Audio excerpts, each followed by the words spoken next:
La visite officielle de Sa Majesté Mohamed V dans le sud du pays ne constitue qu'un des aspects les plus récents de la souveraineté marocaine sur la Mauritanie. Ce vaste territoire d'1 million de kilomètres carrés est peuplé d'1 million d'habitants. Soucieuse de défendre ses propres intérêts, la France s'est empressée, au lendemain de l'indépendance, de constituer une république islamique de Mauritanie détachée de la souveraineté marocaine, sous la conduite d'un pseudo-gouvernement. Les Mauritaniens, conscients du véritable intérêt de la Mauritanie, se trouvent actuellement à Rabat ou à Dakar, ne pouvant pratiquement rentrer chez eux sous peine d'être mis en état d'arrestation.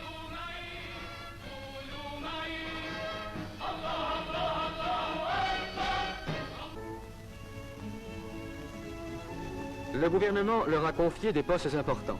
M. Fall Ould Omer, émir du Trarza, a été nommé ministre d'État.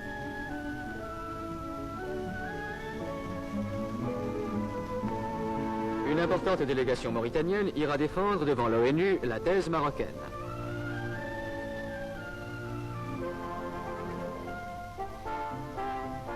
Des missions d'amitié et de bonne volonté vont partir pour l'étranger afin d'entretenir les gouvernements des différents pays du problème mauritanien. M. Alal El-Fassi, président du parti de l'Istiklal, parcourra l'Asie. La délégation, présidée par M. Abdelkebir El-Fassi, ambassadeur du Maroc en Allemagne fédérale, visitera tous les pays d'Afrique équatoriale et occidentale. M. Balafrège, ancien président du Conseil, se rendra en Europe. M. Abdelkhalek Torres, ministre de la Justice, se rendra en Amérique du Sud et en Amérique centrale.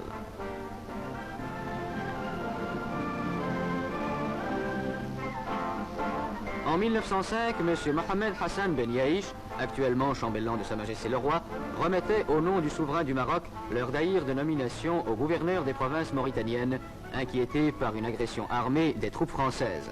D'autres témoins vivants subsistent. Des documents diplomatiques irréfutables ont été réunis qui attestent la souveraineté marocaine sur les territoires sahariens.